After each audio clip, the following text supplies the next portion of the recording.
రాష్ట్ర ప్రభుత్వం సంక్షేమ హాస్టళ్లలో సౌకర్యాలు మెరుగుపరచాలని సిపిఎం కాకినాడ నగర కమిటీ డిమాండ్ చేసింది. ఇటీవల సిపిఎం బృందం నగరంలో పలు సంక్షేమ హాస్టళ్లలో పర్యటించడం జరిగిందని సిపిఎం నగర కన్వీనర్ పలివెల వీరబాబు, నగర కమిటీ సభ్యులు కె సత్యరాజులు తెలిపారు. శనివారం కాకినాడ నగరంలోని సుందరయ్య భవన్లో ఏర్పాటు చేసిన మీడియా సమావేశంలో వారు మాట్లాడారు.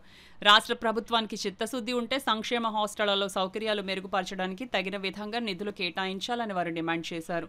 ఈ సమావేశంలో నాయకులు మలక వెంకటరమణ, మేడిశెట్టి వెంకటరమణ తదితరులు పాల్గొన్నారు. హాస్టల్స్ లో సాయంత్రం పూట పిల్లల్ని హోంవర్క్లు చేయడానికి కానీ లేదా డౌట్స్ అయ్యి తీర్చడానికి ట్యూటర్స్, పార్ట్ టైం ట్యూటర్స్ని నియమిస్తే బాగుంటుంది.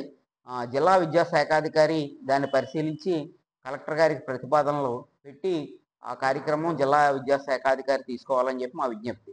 ఇవే కాకుండా జనరల్గా ప్రభుత్వం అన్ని హాస్టల్స్కి సరిపడా నిధులు కేటాయించి ఆ నిధుల సక్రమ వినియోగానికి పర్యవేక్షణాధికారులను కూడా ఉండేలాగా, అలాగే హాస్టల్స్లో కేవలం ఒక హాస్టల్లో ఒక వార్డునే కాకుండా సహాయ వార్డుని కూడా ఉంచవలసినటువంటి అవసరం ఉంది. పెద్ద పెద్ద హాస్టల్స్ ఉన్నప్పుడు సహాయ వార్డులను పెట్టాలి.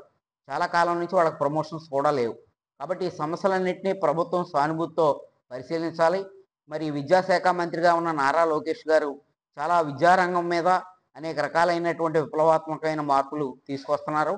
అదే సందర్భంలో హాస్టల్స్ను కూడా ఆ దృష్టితో చూసి పిల్లలకి నేటి బాలలే రేపటి భావి భారత పౌరులు కాబట్టి రేపు రాబోయే సమాజానికి ఆదర్శప్రాయంగా పిల్లలు ఉండాలి అంటే అక్కడ ఉన్నటువంటి వాళ్ళందరూ అట్టడుగు వర్గాలకు చెందినటువంటి వాళ్ళు, అల్పాదాయ వర్గాలకు చెందినటువంటి వాళ్ళు. వాళ్ళకి తగినటువంటి విద్యా సౌకర్యాలు కల్పించేదానికి, అలాగే నివాస సౌకర్యాలు కల్పించేదానికి ప్రభుత్వం చర్యలు తీసుకోవాలని సిపిఎంగా విజ్ఞప్తి చేస్తుంది. ఆరోగ్య సమస్యలు ఎప్పుడు వస్తాయంటే స్వచ్ఛమైన మంచినీరు లేనప్పుడే వస్తాయి. కాకినాడ నగరపాలక సంస్థ మంచినీళ్ళు అన్ని హాస్టల్స్కి అందించే ఏర్పాటు అనేది చేయాలి, లేదా ఆర్ఓ ప్లాంట్స్ నిర్మాణం అనేది చేపట్టాలి. ట్రైబల్ హాస్టల్కి సంబంధించి చాలా ఇబ్బందులు ఎదుర్కొంటున్నారు. 200 మంది పైగా ఉన్న పిల్లల్లో 8 టాయిలెట్స్ ఉన్నాయి. వంట చేసేది కూడా ఆరు బయటనే వంట జరుగుతుంది. వర్షం వస్తే వంట ఎక్కడ చేయాలా? పిల్లలు పడుకునేదానికి కూడా అన్ని హాస్టల్స్లో ఎక్కువగా హాల్సే ఉన్నాయి, రూమ్స్ లేవు. చాపల మీద పడుకోవాల్సిన పరిస్థితి వచ్చింది. దుప్పట్లో పట్టాలు కూడా ఇప్పుడిప్పుడే ఇస్తూ ఉన్నారు. దోమల బాధతో ఇబ్బందులు పడుతున్న పరిస్థితి ఉంది.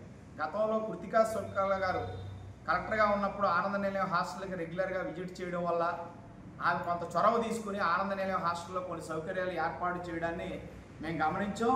ఆ సందర్భంగా అధికారులకి అభినందనలు కూడా తెలియజేస్తున్నాం. ఇదే విధంగా జిల్లా కలెక్టర్ వారి దగ్గర నుంచి జిల్లా స్థాయి ఉన్నతాధికారులు కూడా సంక్షేమ హాస్టల్స్ పైన కొంత సమయాన్ని కేటాయించి పరిశీలించినట్లయితే కొన్ని సమస్యలు అక్కడక్కడే పరిష్కరించడానికి అవకాశం ఉంటుంది.